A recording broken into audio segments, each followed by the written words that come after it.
half of a post's total impressions occur within the first 48 hours. Most posts, if they don't have much engagement during the first few hours, that post is dead. No one's ever going to see that again. Make sure you are prioritizing responding to people as soon as possible, just so LinkedIn is seeing the signals that, like, yes, this post is hopping and we should keep showing it to more people. They want to see conversation. This is a question I asked to the product head over company pages, and she said it was comment density.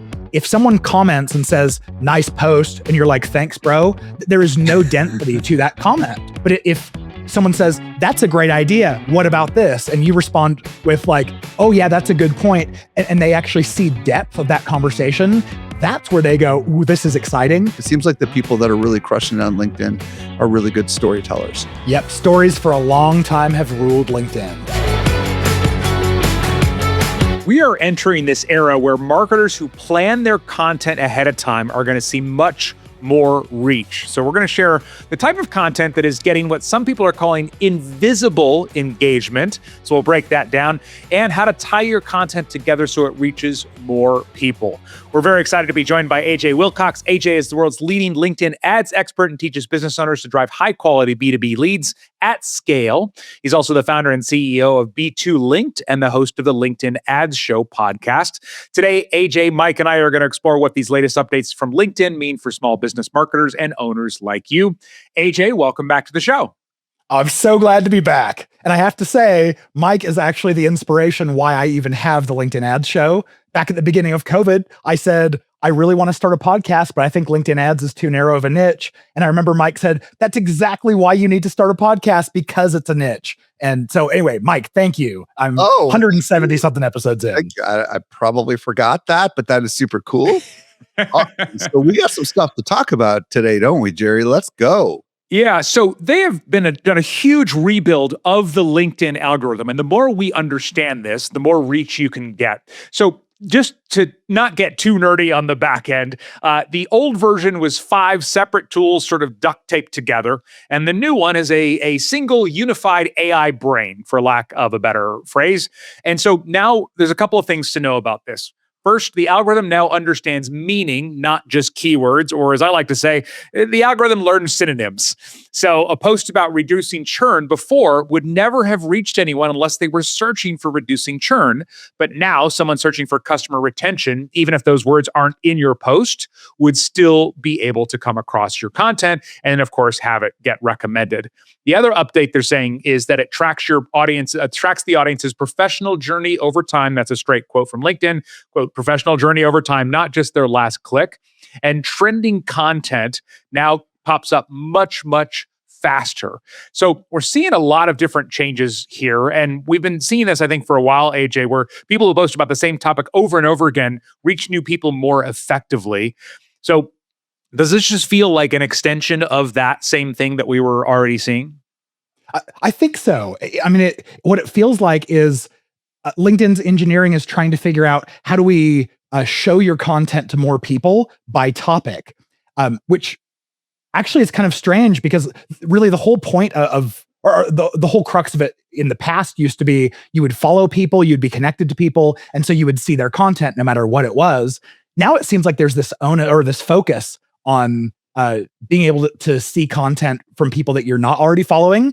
I wonder what effect this is going to have. If this is going to be more like TikTok, where the majority of what you see is discovery, or is it going to be more like 1 out of every 5 posts on your feed is from someone you don't follow? I don't know. You know, we were talking before we hit record that this is their engineering team, right, Jerry, that released all this information. And yes, we had to use AI to kind of interpret what the heck this actually means. The thing that's really interesting to me is, let's not forget who owns LinkedIn, Microsoft. And let's not forget Microsoft is the largest single investor in OpenAI, the company behind ChatGPT. And let's also not forget who the biggest competitor to LinkedIn is, which is probably Facebook, right? And we have, the other social platforms have been moving away from you see people that you intend to follow. YouTube, subscribers don't always see our videos, right? Facebook, it's the same thing. So do you think that this is actually finally LinkedIn, which tends to be a little late to the party, AJ, effectively following the lead of the other social platforms while also finally implementing some of the AI power that they bring to the table because of their partnership with OpenAI. What's your thoughts on that? I think that's exactly what we're seeing. I just wonder if that's what the audience wants. I mean, part of me wants to say, hey, if I go out and follow someone who's a professional that I care about their career, I want to see their content. And I'm a little disappointed if I get served a post that is from someone who isn't them. But if it's like my YouTube feed, where I love everything it's showing me, even if I'm not subscribed, maybe I'm going to change my opinion real quick. For me as a consumer, I can tell you about a year ago, I started opening LinkedIn more often, specifically because it started showing me content about AI, which I'm just, hugely interested in. And so it was that moment where I kind of went, okay, they seem to be moving, as you described, Mike, to this interest-based feed versus a social-based feed. But it does feel like it kind of goes against what LinkedIn has been about from the beginning, right? I mean, yeah, it sounds that way to me. I mean, it makes it a lot harder for marketers and creators. Let's be intellectually honest, right? Because LinkedIn is one of the, especially in the B2B world, LinkedIn is the overwhelming platform that so many people, especially writers, LinkedIn is one of the few platforms that really allow people to use written content as the primary way that people are communicating on LinkedIn, from what I can see. And people spend a lot of time and they publish, for lack of better words, treaties or like blog posts on there and really rich content. And if for whatever reason, people quote unquote want to subscribe to that, there isn't an easy way to do that with this new thing. And I just wonder, AJ, is this going to end up being one of those scenarios where the most creative people are going to benefit because they are really good writers and LinkedIn is just going to put their content in front of lots of people? Or is it possible that they're going to actually see less people seeing their content? I don't know. Let's just talk about this a little bit. What do you think? I kind of want to see it half and half if I could, like half discovery, people you've never seen before, half, content that you've already told LinkedIn, I want to follow more like this. Mm-hmm. I'm really curious to see, because Jerry, to your point, it's really cool when you're interested in a topic and all of a sudden all the content's about that. It's giving you exactly what you want to see. But on the other hand, like, what's the point of following someone if it doesn't mean that you're going to see more of their stuff? Yeah. I think one thing to keep in mind is it doesn't matter what we want. It matters what we do. And the reason that this has happened on the other platforms already is because as humans, even though we say, I just want a feed of my connections and my friends, we tend to engage more with, the stuff that it looks like that is more topic based. A couple more things they shared, by the way. The AI now with the algorithm is smarter to really see depth. So it's specifically trained to tell the difference between content people actually engage with versus content they scrolled past as well. And then a series of related posts will essentially start to train the algorithm to associate you or your brand with a topic, like you were saying, and serve you to the right people more reliably over time. So I think for brands that have like a niche expertise, you're going to get a lot more reach with this organically. Now, the thing that pops into my mind, and I want to get your take on this, I just had one of my clients say to me last week, I am so tired of saying the same thing over and over again and talking about my expertise over and over again. What would you say to somebody like that? Like, how do we find new ways to talk about our thing if it is our niche expertise without burning out? I'm a really good one to ask on this, actually, because I've probably given the same presentation on LinkedIn ads, 300 or 400 times. What I would say is two things. Number one, even though you've said it so many times, your audience keeps changing and they haven't heard it before. So just remind yourself that, yes, number one, the content is still fresh to someone else. Obviously, if people start complaining and saying, oh, you said the same thing as you said last time, then okay, yeah, maybe you're hitting people over the head with it. The second thing is try to make a game out of it. For me, sometimes I'll say, hey, I know this is the same presentation I've given before, but I'm going to try and use a different metaphor, a different comparison, or I'm going to try to use a different word when I say this. You can even, this is kind of a fun one that may or may not be professional, but if you have a friend who's kind of in the same situation, you could dare each other like, hey, during your presentation, say the word octopus, or say, give them a hard word to say and see if you can work it in. That makes it really fun. I have a couple thoughts on this. There are a lot of people that tend to have lots of different interests, and they write about them on their personal profile on LinkedIn. And I wonder if LinkedIn's algorithm is going to effectively classify us as creators, right? Whether it's wise to do that, because there's the old way, right, which is every piece of content kind of stands on its own and is indexed and falls into these categories. And then there's the new way, which it seems as if it's trying to show you people who specialize in things that you're interested in. Do you think this is going to hurt the generalists and help the specialists? What are your thoughts on this, AJ?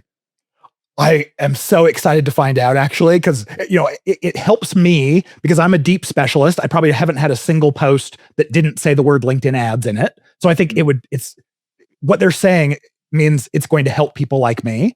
But I also wonder if I start posting about things like AI and OpenClaw and more broader marketing, I wonder if I see those posts just go to nothing because I'm only being accepted for the specialist bent. I don't know. And I hope it's not murder to the generalist, because there's a lot of people who make their career out of being a generalist. I think it's a kind of a trade-off, though. Like, if you are a generalist and you posted about, let's just go with our example of AI, you still have a chance to reach a lot of people with AI. But on the back end, they're not going to take your next post about your dog or whatever else it might be, a career fair, and match it up to the same audience, because it's not the same audience. And so that's where this advantage is. And I've even been, since we started discussing this, I've been thinking about my own business. Like, do I just start talking about the same thing over and over again? And this is where my mind is going. I'd love to know what you think, AJ. If you want LinkedIn to be your top of funnel and that is your main focus, it sounds like that would be a good way to go.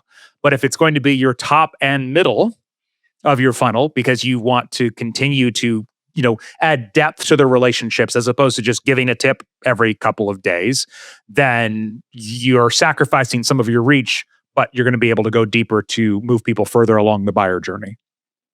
Yeah, that would make good sense to me. I'm just curious to see how it actually plays out in real life, because like you said, this was highly technical, and they're discussing a lot of topics that are very ethereal. It makes me wonder, like, how much is this going to matter? How much is this going to actually change our news feed? And I haven't noticed yet. I'm going to give you all some of my thoughts on this, because AI in general is out there analyzing everything in the world. And when you go to your AI tool of choice and you ask it for recommendations, it has to make those recommendations based on who it believes is authoritative or which companies it believes are the best ones, right? Because its job is to provide you the best possible answer or the best possible person. And as a result of this, it is super advantageous to feed the AI a great quantity of different things so that it knows that you are an authority on this thing. And I think you are going to get hurt if you keep reposting the same thing over and over again, but you're not going to get hurt if you keep talking about the same kinds of topics. And for those that are lacking creativity, well, one obvious thing would be to go to AI and ask it to help you come up with different angles on this topic. Another thing would be to talk to people who comment on your posts and or DM them, right? And figure out, like, okay, maybe each of these questions could be its own post on my next post. Then all of a sudden there's no end to what you could talk about. And in your particular case, AJ, you're talking about LinkedIn ads, but LinkedIn ads is very complicated. It's not simple. You can focus on the creative side of it. You can focus on the technical side of it. You can focus on the ROI side of it. You could focus on, and just under the creative side of it, there's an enormous amount of things you could focus on. You could focus on, like, how to actually create images for your ads, how to create video for your ads. And even under those categories, because I've covered these topics extensively across my shows, then all of a sudden you've got images. All right, how do you actually create a good image? What tools do you use? Should you take those pictures yourself or use AI? Like, there's no limit to what you could talk nonstop about this all day long. And AJ, we're about to go to Social Media Marketing World a couple days from now, and it'll have happened by the time this is all over with. You're going to talk to at least 100 people, AJ. And you and I both know that they're going to ask you bazillions of questions. And every one of those questions is fodder for more and more content. So I do think it's strategically wise, because AI is not stupid. It's very smart. And if it had to look at AJ versus some competitor, and the competitor is posting the same post that's 90% the same every time, AI is going to say that person is just repurposing, where AJ stuff is original and unique every single time. Therefore, he is an authority. And therefore, I'm going to show AJ stuff over competitor X, because that's how AI works. It's looking at everything. And let's not be dumb here and assume that AI on LinkedIn is not looking at every metric. It's looking at comments, clicks, time on the section, all the things. And therefore, it is advantageous for you, AJ, to have a nice creative mix of content. What's your reaction? I'll step off my soapbox. I just want to say, Stelzner for president, man. Yeah, that's exactly it. So, but what do you think about that? I mean, Jerry, what are your thoughts on that? I think that you're absolutely right. And I remember the first time, I don't remember what year it was now, but the first time at Social Media Marketing World, we had any sessions about AI, and somebody was speaking about how the LLMs all measure volume. But I hadn't heard it put the way that you just put it, where it was like, let's say that LinkedIn ads, a specific type of LinkedIn ad was all AJ talked about all the time, or one setting every day, then yeah, that could absolutely backfire from that. Now, I am curious, is there a downside to this? Because what we're hearing is like, wow, increased reach, more authority, showing up in whatever we're calling AI search. I know that's still up for debate, but is there a downside where now, the algorithm has learned synonyms, as we said, and it's learned meaning behind things, where all of a sudden there's going to be a lot of competition? I just wonder if some brands may have been standing out because of the keywords they were using, and they're going to see their reach go down. I mean, based on what you know about this, AJ, is that something that people should prepare for? I think it's definitely worth focusing on. I also think, because I'm an agency that just does LinkedIn ads, this doesn't strike fear into my heart at all. But I think put me in the spot of someone who, you're an agency that does SEO and Google ads and meta ads and everything. I would be going to my employees and saying, oh no, LLMs won't send us any traffic unless we create a lot of content about each of these. Like, we need to step up content production. That scares me to death. Yeah. One of the things that they pointed out, they said now the algorithm can surface trending content much, much faster than before. So as marketers, is this where we have to panic react to that and set up news alerts and trying to get stuff up? Because it does sound like speed will benefit people who can get content out about things as it's trending. But I've never thought of LinkedIn at like Instagram and TikTok, like, oh yeah, what's the trending thing? Got to get on that. Like, it's a really hard way to be a marketer. It is, and it's hard on our mental health. Like, it's not something I want to do, but it does seem like staying on top of trends right now is going to help us a lot on LinkedIn. For folks listening, on May 26th of this month, probably this is publishing in May, I'm doing an interview on my other show, the AI Explored show, called The Outlier Video Method, with a gal named Sandy Lee. And Sandy created, using Claude Code, a system that tracks creators on YouTube and watches for outlier videos, and then immediately decomposes what is it about the way that video is done, and then delivers a script to her in her voice for her topic, so that she can record a video following this trending topic, and she can create outliers. It's ridiculous, but the reason I'm sharing this with the larger audience here on this show is because do not underestimate the power of other kinds of AI tools that live outside the social platforms that allow us to monitor these things and allow us to selectively deconstruct the hook and the opening sections of videos or articles, and really to get to the bottom of why this piece of content is trending. Because content that trends is not just topical based, it's also stylistically based. And if we're able to use AI to our advantage to reverse engineer the style, and then use our own brain or AI that's trained on our style or on our expertise to help us look at how we could rapidly respond to that, but in our own creative way. It's effectively like what happens on TikTok. Because if you think about what happens on TikTok is people copy trending videos on TikTok, but this is like at a transcendent next level. So I do believe that really super fast getting on kind of these things is going to be a wave of the future, but I don't think it's going to be as scary as it sounds. So that's just me going off on a little bit of a rabbit trail. Bring me back, Jerry. Well, that's why I can't wait to be at Social Media Marketing World so I can catch up on the AI fire hose for a couple of days. But no, I think you're right. It's absolutely true that, sometimes things are trending are not newsworthy or something from the news. It's simply that somebody figured out something that humans like. And then of course, we always say marketers ruin everything. Everybody makes that video. And the same thing happens. It happens on YouTube, which is my primary platform all the time. So, well, let's talk about this, another way to get more reach. And I think it's something that's going to require more planning ahead with your content, which obviously goes against chasing trends. For me, it gives me a lot more peace of mind. But every once in a while, different companies will do huge analytics projects about social media. It's gotten easier now with AI. And sometimes they're like, we looked at 17 posts and we ignore those on this show. But in this case, Metricool analyzed over 600,000 posts from 63,000 different accounts. And some of the highlights are obvious, some a little surprising. So one of them, personal profiles generate 63% higher engagement than company pages. Driven largely by more comments and interactions. Are you surprised at all by that, AJ? Not surprised at all. Okay. For the longest time, we would do company posts as part of LinkedIn ads, and it was so hard to get anything over like a 1% engagement rate. And then as soon as LinkedIn released thought leader ads, where we can start to promote personal posts, now we have posts that are getting like 15, 20% engagement rates. Wow. So yeah, not surprised at all. People want to engage with people. You never know if you're engaging with a company. Is anyone on the other side? Do they even care? Yeah. Okay. And then another thing that they came up in this report is content that has what is being called invisible interactions is doing really well.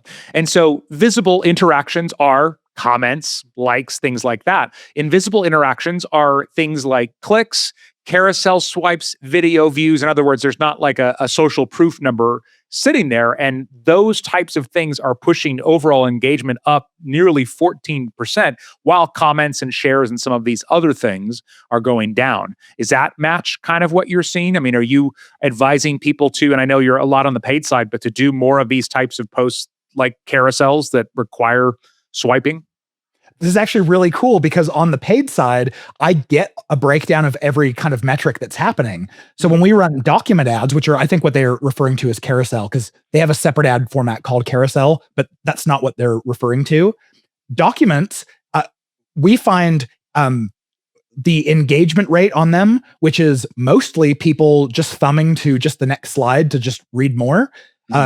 They're hugely engaging. I mean, I already mentioned thought leader ads that were like people posts getting 15 to 20% engagement rates. We see really similar engagement rates on a company post that's a document. And again, most of them are these invisible signals, just thumbing to the next slide. So I'm really curious how Metricool grabbed this data from the organic, but it totally just reaffirms what we see on the paid side. Can you clarify on what a document is exactly, just so people understand that? Yeah, a document post would be any kind of like a PDF or a PowerPoint document that you upload into a slide. And then LinkedIn puts it in this mechanism where you can see a little bit of the next page hanging over. And if you click on the right side or if you swipe on your phone, you can actually go through that document. When those are ads, do you have to pay for people interacting with them, or do you only pay for actual other kinds of actions? Do you understand what I'm saying? Yeah, it depends a little bit on the objective you choose. My favorite objective to use is website visits. So the only time we pay is if someone clicks the link at the bottom. But that means every swipe, every like, comment, share, all of those are all free. So, but yeah, if you do just the normal, like the engagement objective, yeah, you're going to pay for every one of those engagements. So this invisible interaction is really making an impact. They said carousels and multi-image posts significantly outperform other formats, with carousels driving 11 times more interactions than just single images. Not surprisingly, posts that include questions or prompts to comment generate 77% more comments. Thank you for that. Thank you for confirming that. And then this was one other part that I thought was really interesting, although I wouldn't say it was surprising. I would almost say it's a little depressing. Half of a post's total impressions occur within the first 48 hours. So if you are going to really get your post going, it sounds like it's, this is why we hear it's so important to, get your content up, get in there, start replying to comments or questions that you get as soon as possible. Is that how you'd interpret that? Totally. Yeah, I know anytime, and this has always been the case on LinkedIn, I know that post is really only going to live for 2 to 3 days max. Something super viral, yeah, you might be able to go a week, but most posts, like if they don't have much engagement during the first few hours, that post is dead. No one's ever going to see that again. So yeah, I think it becomes really important when you're posting content, either personally or as your brand, make sure you are prioritizing responding to people as soon as possible, just so LinkedIn is seeing the signals that, like, yes, this post is hopping and we should keep showing it to more people. Just so we're clear, when people comment, us interacting with them is some sort of a metric that LinkedIn is looking for? Yeah, they want to see conversation. This is a question I asked to the product head over company pages years ago. And I asked her, like, what is the main mechanism? Like, what determines whether a company page post is going to do well or not? And she said it was comment density. And she went on to explain what that actually means. If someone comments and says, nice post, and you're like, thanks, bro, there is no density to that comment. Like, it was just a quick exchange. But if someone says, that's a great idea, what about this? And you respond with like, oh yeah, that's a good point. And they actually see depth of that conversation. That's where they go, ooh, this is exciting. I have to imagine they're probably still tracking that. Does that mean we should reply to the long AI generated comments that we all seem to be getting? I don't know. I don't know how to handle those. I appreciate the comment. I really do, but I know it was not a human. And it's taken me off track. Those now, are you still seeing a lot of those? Because I feel like maybe because, I mean, in the beginning, I was like, hey, thanks for the AI comment. I was very, very correct. But are we still seeing a lot of these comments that are AI? I feel like it's harder for me to tell now. I get about, I would say one every couple of posts, and I'm not that active on LinkedIn, so I'm not the case study to look at that. But now what I'm hearing you say, Mike, is we can will them out by, calling them. Well, I mean, I used to call them out, and quite literally, because it was pretty obvious they all posted at the exact same time, like 3 minutes after my post went live, and they were virtually identical. But AJ, you're hearing a lot of people still complaining about AI posts, or do you feel like it's gotten so good it's hard for people to really discern it now? I think it's probably both. I think LinkedIn is taking action against the overt AI, purely created slop. I also think people are probably getting smarter about, let me train the AI to actually talk like me, sound like me, and make it harder to tell. So I don't know. A post I had, 50-ish comments on yesterday. I think probably 2 were probably fully AI created. But I don't know. There might have been more and could have surprised me by just sounding real. Okay. So here's what I'm wondering about, and especially for the marketers that are maybe marketing on LinkedIn for another brand or another person, is, when I worked at an agency, a lot of the important metrics were kind of there, or even if you were, a Facebook business page admin, as the business owner usually was, you could see the reach and things like that. I don't know LinkedIn analytics very well. So if the invisible interactions are the things driving that, what is the metric that we should look for or report back to our clients if we're managing a LinkedIn profile or a page for somebody else? I still think impressions on the post are probably, impressions, reactions, and comments. That is probably still like the triad that you want to report. Because if you're getting a lot of the invisible interactions, what that's doing is it's telling the algorithm there's something of value here. You should keep showing it to more people. And that's going to show up in the impressions number anyway. Okay. So in other words, if it's getting impressions, that's kind of that main thing. Even if people are swiping through these carousels, as we talked about, it's probably being the impressions are going up. That's the number to kind of know that from. Yeah. And if you have a post with 10,000 impressions and 0 likes, 0 comments, you might be like, wow, there must be a lot of invisible interaction happening here. And maybe that's a signal to you that what you're doing there is a great signal and it's working.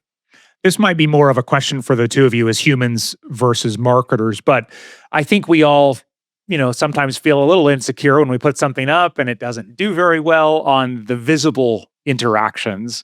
And so is there a downside for some brands? Like, should they be concerned? Should they take something down if it didn't get, any likes or comments if the impressions are still good?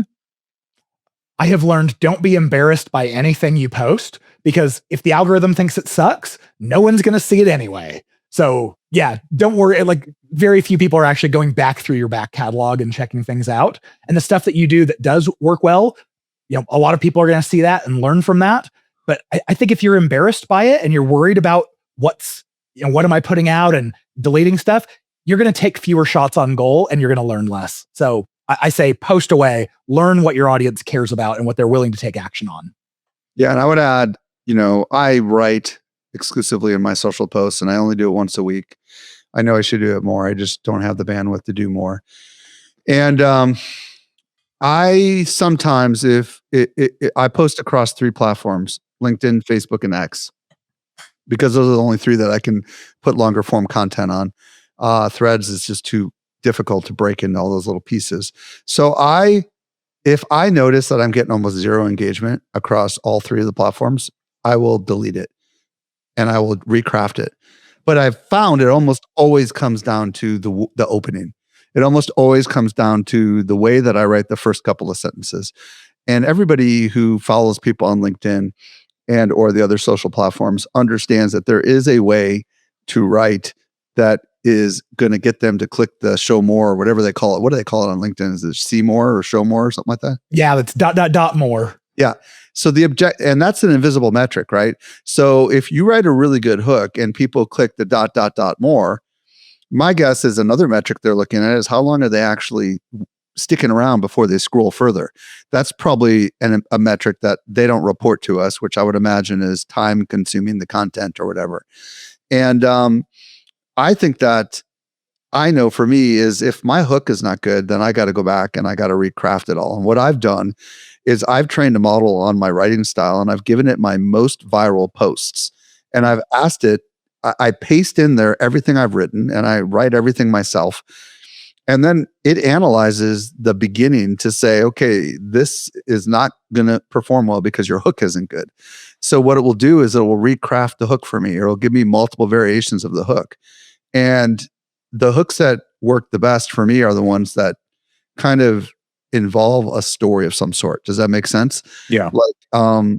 Like I was really surprised when I discovered blank, blank, blank, or, some sort of a little revelation or story or something along those lines. AJ, I don't know. Have you seen this also? Like, it seems like the people that are really crushing it on LinkedIn are really good storytellers. Have you found this to be the case? Yep. Stories for a long time have ruled LinkedIn. And personally, I have a hard time coming up with that kind of content where it's like, hey, as I wander around the world, I'm always finding insights into B2B marketing. I feel a little bit, silly doing it, but I see that content all over my feed. I can guarantee it's getting attention. Get over it, AJ. Get over it. Well, and AJ, here's the good news. You could, if you want to, figure out how to do this, right? Mm-hmm. All you've got to do is just, every time you have any kind of interesting conversation with a prospect or a customer or at an event, it could be something like I got off the stage and couldn't believe this question, or this question, I'd never heard this before and it really made me think, something along those lines, right? But the idea is not to reveal all of it. It's to never reveal all of it, because the objective is to get them to click that more button, right? And if they click that more button, we know this is an invisible metric that all the platforms care about.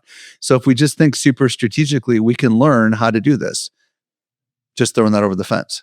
Yeah. When I worked in radio as a morning radio personality, we always tried to start talking with one of 2 things. If it was a story, one is either start with the emotion or 2, start with the action, whatever it might be. And sometimes, I saw somebody give a great tip once. If you're writing a LinkedIn post, for example, or an email and you're telling a story, skip down to the most interesting part and then see if you can delete everything above it. And a lot of times you can't. Like it was just unnecessary context because of the way we're used to saying things like, hey, let me tell you what happened today. And it's just not necessary in that format. So, Yeah, it's a skill for sure. yeah. All right, let's keep going. Yeah, well, I want to know, Mike, real quick before we keep going. When Yeah. you do take something down, like how long do you give it? Because we're talking about this, 48 hours is where half of your impressions are going to come from. I first of all don't always do this because I I have a lot of other kind of quote unquote jobs to do. You know what I mean? Yeah. As- Move on as with the your day. Yeah. As the CEO of my business. But if I am really, really excited about something I wrote and it just does not connect, because I'll almost always try to within the first hour go and interact with comments, and then I got to get back to work. So if I notice like it's just completely not working, I might go and start crafting a new variation of it, utilizing my AI and say, hey, this just completely is not performing. And sometimes it'll say, just give it more time because it's true. Sometimes I do need to give it more time. But generally speaking, I know that if the sample audience that the platforms are showing this to are not interacting with this, then I've got a problem. I've only done it maybe 3 times, but sometimes I've just realized something's off here and I've gone ahead and deleted it and then I've redone it. And sure enough, all of a sudden it works really, really well. Okay. Well, everything we're hearing. You could do that with your failed posts too, right? So like, AJ, you said sometimes you have some bombs. Well, you can go back now and you could just like reposition. There's something golden there, right? We just try it from a different angle and see if it works. And that's something that's a lot of people I think can do if they have a lot of things that they felt were good, but just didn't perform well. They could come at it from a new angle. So not to put pressure on ourselves with this 48-hour clock, but from what I'm hearing is you can kind of tell long-term how something's going to do based on how it does in the 48 hours. Does that mean, AJ, that we need to go back to thinking about exactly when we post? Because we've all heard one person say, you can't post on the weekends on LinkedIn. It never works. And other people say, I get the most reach ever on the weekend. Or do you feel like good content's going to get out there and it doesn't matter? Boy, I would love to do this, some kind of an analysis to figure this out. But there's just no good A/B test way of figuring out the right time of day. What I have found over time is like, in order to get my content to the majority of the people in the time zones that I talk to, usually in the US, I try to go earlier in the morning and make sure that Europe can see it. All of the North America sees it. I find that it's harder to get attention on Mondays and Fridays. So I try to keep my posts on Tuesdays and Thursdays if I can, or, Wednesday in between. I try to keep posts that are business related during the week. And if I've got something non-business related, weekends work well. But this is just me shooting from the hip. I don't know. I'd love to hear what both of you guys have found. I think that it's really important for people to put themselves in the psychology of their target audience, right? If their target audience is busy entrepreneurs who likely are going to be on LinkedIn in the evenings and the weekends, then it might make sense for you to go ahead and try something on Friday, right? And just and maybe it's like a different, Friday, maybe people aren't necessarily looking to learn something, but maybe they're looking to be inspired. So that's where you could share some inspiring stories, or you could create something that's specifically engaged for conversation, because there's a lot of people that on Fridays are just kind of done maybe mentally or actually, and they're just looking to hang out on the socials. And this is where you could have some content that's designed to really get people to interact and respond. I know there's certain marketers that send their emails on Sunday, you know what I mean? Which is kind of crazy. I don't like that personally, but because I just think it gets stuck in the Monday craziness when people get back to work. But I think it's all worth an experiment. And I think having an experimental mindset is definitely something to try. But I do think humans behave differently depending on the day of the week. I think we know this is true. Yes. Yeah. So the real question is like, what kind of stuff should we give them if they're likely to be on the platform on those days? It's interesting you say that because I have about 3 newsletters that I read every week and they all come in on Sunday. And I don't know if that's why I read them or not, because during the week I'm like, I just, archive, got to get to the actual business and work stuff. So the takeaway that I'm getting from all of this is the post on the fly idea with LinkedIn is just going to become harder and harder, because if you think about, it's hard to come up with like a carousel or a multi-image post on the fly. Like, hey, here's a random, photo dump from my weekend or photo dump from a conference or anything like that. And when we think about really strategically trying to get more comments to increase those impressions. I feel like that's the same thing. I personally struggle to ask, like I try it, ask questions. I personally struggle to ask questions that get that. And again, it's not my primary platform. I also admit to being a recovering people pleaser. So I'm unwilling to take really polarizing stances on things, which are obviously good. But any tips on getting more comments? I mean, is it certain types of questions that you see work best across industries on LinkedIn? I think the question begging the comment is super important, because there's a lot of people who would be willing to leave a comment, but they just don't know what to comment. And so when you give them that invitation, you leave an open door for them to do what you want them to do anyway. It obviously depends on the content of the post, but I found if I have something that's very an educational kind of post, here's what I do with this ad format, or something like that. The natural questions are going to be things that are either what do you think about this? Does this cause you to want to use this ad format? Or ask them a question that tees them up for what do they need to do before they're ready for running this ad format. There's some real psychology at play here, marketing psychology. If you don't tell people what you want them to do, the chances that they will do it are extremely small. Yeah. So as a copywriter, I always try to, especially when I'm writing, I'll say something along the lines of, what do you think about blank, which is a piece of what I wrote about. Because whenever you write, there's multiple things that are going on, right? I might ask, what do you think about this? Or have you tried this? And then I say, I'd love to hear from you. And the reason I don't say comment below is I actually really want to hear from people. And I think my audience knows that I try to respond to every single meaningful post. Mm-hmm. And they know that I really want to hear from them. So by ending my post with that, it increases the likelihood that people who would never post on another person's post, because they do not say that they will. So simply the lesson here is, if you want people to take an action, you need to encourage them to take the action. And it's that simple. So in your case, AJ, it could be something along the lines of, I'd love to know what you think about this particular thing that I just wrote about, right?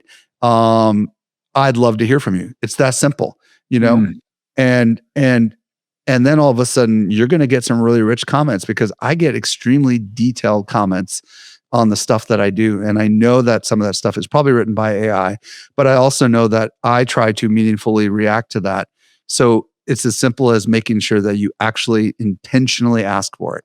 It's just like with selling. If you don't ask for the sale, you're never going to get the sale, right? Yeah. Yeah. So here we are. We got to plan ahead on LinkedIn. We got to get more creative, come up with more comments. And then this was a interesting change that's happening on LinkedIn now. They are removing the ability to go live without pre-scheduling. And this is coming up very soon here on June 22nd. After that, you'll have to plan ahead. But at the same time, you can still go live quickly, quote, by scheduling events just minutes ahead. So why? I mean, I know that LinkedIn requires a third-party tool to go live, so it hasn't really been a whip out your phone at a conference type of platform, right? But why do you see them doing this? Where would this even come from? Does this give us a signal that they want us all to be planning ahead more? I think what it is, and I don't know for sure, but I think LinkedIn is a platform that you really hang out on most of the time during the workday. And I think all of us can say our calendars are packed. We're really busy during the workday. So if you just go live with no explanation, no advance notice, very few people are going to show up. You might get, 2 or 3. Whereas if you can plan ahead, put it on a calendar, let people actually subscribe and hold time aside, that's when you get the real viewership. So I think LinkedIn may have looked at it as a way of, how can we optimize this? What are the events that get a lot of people showing up versus not? And maybe it just looked like a waste to them of, well, if they don't have it scheduled ahead of time, 2 or 3 people show up, let's remove that. I don't know. Well, they do seem to be looking for ways to, all of the companies are looking for ways to cut processing costs so that they can invest more in AI, as Mike shared a couple of shows back as well. Are there any types? I don't see a lot of live streams on LinkedIn, probably because I don't watch a lot of live streams on LinkedIn, but there are any specific types of live streams that you've seen working well in any industries? Because on other platforms, live shopping is the biggest thing. And obviously that's not on LinkedIn. Yeah, I think the same kind of content that everyone has been running webinars on in B2B for the last 10, 15 years is the same kind of content that works really well for live events, for live streams. You kind of repackage it for a live audience. But I haven't found any certain industries doing it better than others. But we do see, even in industries where I just go, this is so niche, like freight, like heavy freight with enterprise companies. Anyway, I've got a client in that kind of realm. They're getting like 400, 500 people joining their live streams, and I've never heard of this content. So yeah, just go deep. I was, while you were talking, pulling up my phone, and I'm just like, how could I have never seen this before? There is a schedule post feature, and I guess it's on desktop as well. Has this been there forever, and I just never knew it was there, AJ? It's been like year and a half, probably. Okay. Wow. Okay. So then if we're going live, yeah. I mean, so the reason I pulled this up is I could have sworn there was a time where you could go live directly from the app, but I guess I just saw people going live from the app, but they were using like OBS or some other kind of tool in order to go live. Is that correct? Okay. Yeah. Yeah. I guess it makes sense to go live scheduled because most people aren't just hanging out on the platform wanting to like just stop everything and watch you live, right?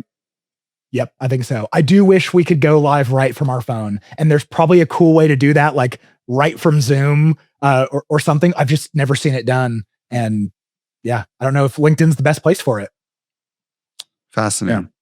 Well, I think these are encouraging changes for marketers and business owners. And this has been a great conversation. AJ, thank you so much for joining us today. People want to explore working with you. Where do you want to send them?